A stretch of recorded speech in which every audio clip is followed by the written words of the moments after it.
Sa mga umiinom ng amlodipine, di ba? Sinabi ko sa inyo, favorite ko tong gamot para sa may high blood pressure, malakas siyang magpababa, may generic pa nito. Pero syempre, hindi rin naman para sa lahat ng tao. So, ituturo natin ano benefits ng amlodipine, kanino to binibigay bukod sa high blood, at ano yung mga precautions, ano yung mga side effects, at yung mga medyo bawal gawin kung kayo ay naka-amlodipine. So yan, amlodipine para mainly sa high blood pressure. Okay? Normal blood pressure is 120/80. Sabi natin, ang pinaka-maximum is ganyan, 139, 140/90. Mas gusto natin mas mababa. Paglampas na kayo 140/90, high blood na yon. Kung ganito, 160, 180/100, super high blood na yan. So, pag ganito katataas, mas maganda yung amlodipine. Mabisa, malakas siya. Okay? Yung amlodipine, calcium channel blocker ang tawag sa kanya. Isang pamilya to ng mga gamot, ang ending niya, pin. Okay? Maraming klaseng calcium channel blocker, halos magkakapatid yan, pare-pareho yung epekto. Pero sa lahat, isa sa pinakamalakas para bumaba yung blood pressure, amlodipine, merong felodipine, nicardipine, nifedipine, at iba pa. Okay? So, mainly para sa high blood pressure. Pero sa sakit sa puso, minsan pwede rin. Tsaka sa mga ibang sakit, sa mga artery, minsan binibigay din to. Ano advantage ng amlodipine? Isa siyang calcium channel blocker. Ang maganda dito, usually, karamihan ng tao kaya inumin, hindi nakakahilo, hindi nakakaantok, okay? Sa trabaho, walang problema, nakakatrabaho ka, hindi ka sedated, parang bangag ang feeling, walang problema sa utak, usually. Kahit may hika ka, pwede yung amlodipine, usually kasi yung beta blockers, mga metoprolol, kung may hika, minsan iniingatan natin. Yung mga may sakit sa puso, wala rin problema. Pwede rin ang amlodipine. Yung mga may kidney problem konti, pwede rin yung amlodipine. Yung sa pagtatalik ng lalaki, very important to. Kung magiging impotent pa, wala rin connection. So, kahit umiinom ka nitong gamot, pwede kang magtalik pareho yung lakas ng lalaki. Pagdating sa buntis, actually, itong mga gamot kasi, medyo hindi talaga binibigay kung buntis na. Kung buntis na kayo, naka-amlodipine, usually papalitan ng doktor. Pero, hindi siya ganun kasama. Mas delikado sa buntis yung mga losartan, valsartan, yung mga enalapril, captopril, mas delikado sa buntis. Ito, medyo pwede, pero syempre, hindi pa rin ganun kadami pag-aaral. Okay, pinapalitan pa rin. May konting precaution kung buntis. Quality of life, walang problema. So, marami siyang advantage. Ito, ginagawa ng amlodipine. Pinapalaki yung mga artery sa mga ugat para bumaba blood pressure. Mas maganda daloy ng oxygen sa puso. Yung contraction ng puso, medyo pinapahina, pinaparelax. Heart rate, halos pareho. Siguro a little pinapabagal, possible din. Marami siyang advantage. Iwas stroke. Madalas ma-stroke sa umaga. 6 a.m., 8 a.m., 10 a.m. Diyan na-stroke. Pag may amlodipine ka, controlled.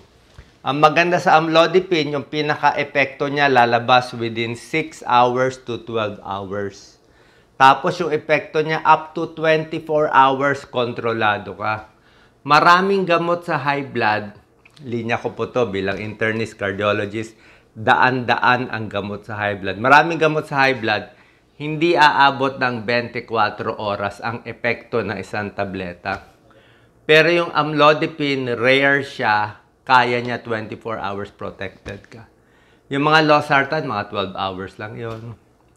Mga nifedipine, parang 8 hours lang yon. Captopril, mga 8 to 10 hours. Mas maiiksip. Sabihin, after that, kailangan uminom ka ulit. Kaya ibang gamot 2 times a day, 3 times a day. Amlodipine, once a day lang.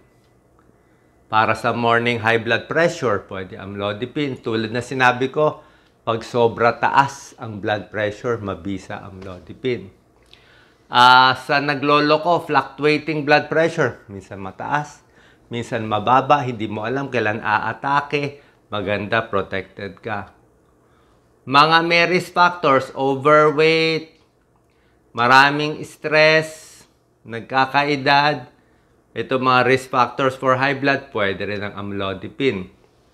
Maganda dito, pinaglaban ang amlodipine, calcium channel blocker siya, sa losartan, angiotensin receptor blocker, ARB, pinaglaban sila sa pag-aaral.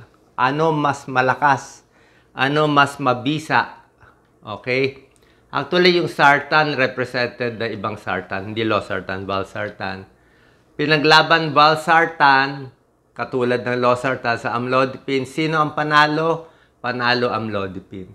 Bagsak ang unang numero ng blood pressure, bagsak yung pangalawang numero mas mababa. Mga 2 points ang panalo ng amlodipine sa valsartan. 2 points lang pero mahalaga na rin yun. Diba? Para hindi ma-stroke. Ano ang dosis? Dosis ng amlodipine, 2.5 mg. Tayo may 5 mg hinahati, 2.5 mg hanggang 10 mg. Maximum ng amlodipine ay 10 mg lang. Uulitin ko. Maximum dose, pinakamaraming pwede mong inumin sa isang araw, 10 mg. Huwag lalampas. Huwag 15, huwag 20, bawal overdose. Kung kulang pa ang 10 mg, magdadagdag ng ibang gamot. Hindi pwede lumampas sa 10. Kaya sa high blood, 2.5 to 10. Minsan sa sakit sa dibdib, pwede rin. Coronary artery disease, pwede rin. Tsaka meron sa atin, meron mga generic, mura. Generic ang amlodipine, hindi siya brand. Ang brand, ang daming mga brand yan. Bisa may combination pa. Ito yung mga mura na binibigay ng gobyerno dati. Ano naman ang side effects? Ano naman ang problema? Okay?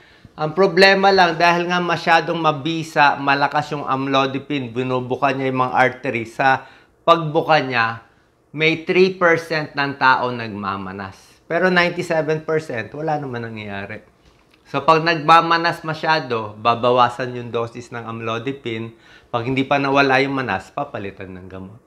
Yung iba, dahil nga binubuka niya yung mga artery, nagpapalpitate, namumula. Minsan, sobrang lakas yung gamot, bumabagsak ang blood pressure. Minsan, nahihilo, minsan nasusuka ako, sobrang lakas. May allergy, bihira, skin rash, bihira. So, ito lang yung mga possible side effect. Kung may mga liver problem, may liver cirrhosis, usually binabawasan din ang dose. Siyempre, tulad na sinabi ko, kung buntis, mas maganda pinapalitan ng ibang gamot sa high blood na safe sa buntis. Depende sa dose ng amlodipine, ito mga side effect, manas, hilo, namumula muka, at nagpapalpitate.